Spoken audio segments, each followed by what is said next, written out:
Halte 38. Dieu est selon l'idée que l'on a de lui. Il a dit qu'il soit exalté dans une tradition rapportée au Seigneur. Je suis selon l'idée que mon serviteur a de moi. Cette tradition, je l'ai obtenue par réception spirituelle directe, avec en plus le mot croyant ajouté à mon serviteur, alors que la version reconnue par la recension habituelle ne comporte pas le terme croyant.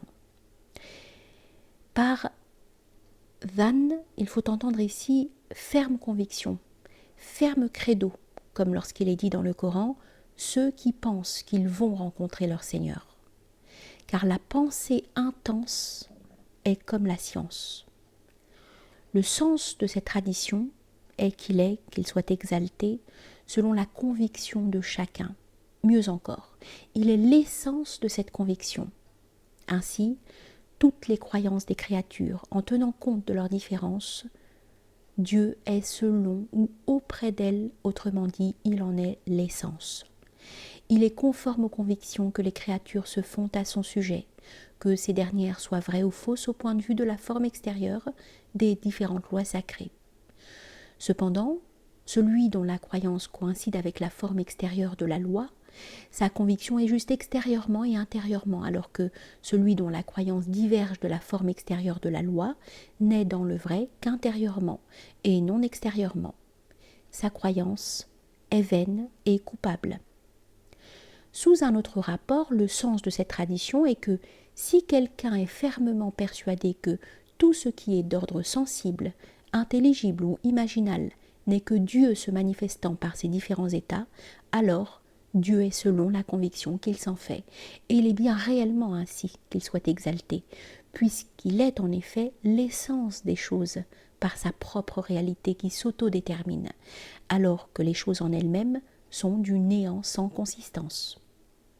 Elles ne sont que des productions imaginaires vides en elles-mêmes.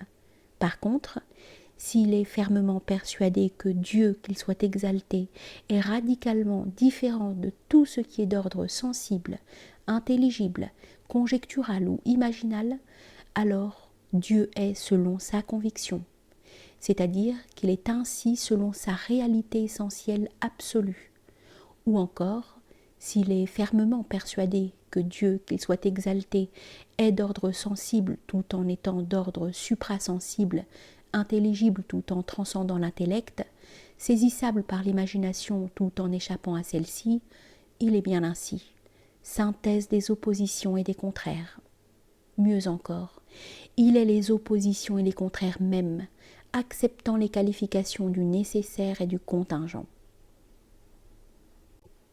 Lorsque Dieu, qu'il soit exalté, d'après un enseignement traditionnel, se manifeste aux gens du rassemblement lors de la résurrection, et après que ces derniers l'eurent méconnu en demandant protection contre lui, il apparaît à chaque créature sous la forme de la croyance qu'elle s'était faite de lui, du premier au dernier credo de cette communauté mohammedienne, jusqu'à ce que toute créature conclue qu'il est bien leur Seigneur et le reconnaisse.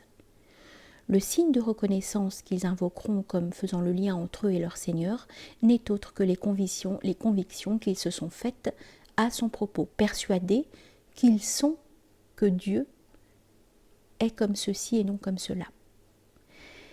En ce moment exceptionnel, Dieu se manifestera selon la croyance que chaque djinn ou homme a en lui.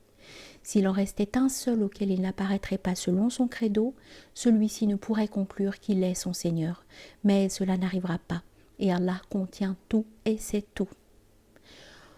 Quand la suite de cette tradition dit qu'il pense de moi ce qu'il le veut, il ne faut pas prendre cela à la lettre comme une injonction d'agir selon son bon plaisir, avec licence de tout faire, mais seulement comprendre que Dieu, qu'il soit exalté, accueille tous ceux qui ont une conviction à son sujet. N'était sa théophanie qu'il soit exalté, pour se croyant dans la forme de son credo, ce credo n'existerait pas. Parmi ses croyances et ses conceptions, il en est que la loi sacrée interdit, même s'il en est autrement de manière cachée, en vertu d'une sagesse que lui seul connaît, ainsi que nous l'avons évoqué précédemment.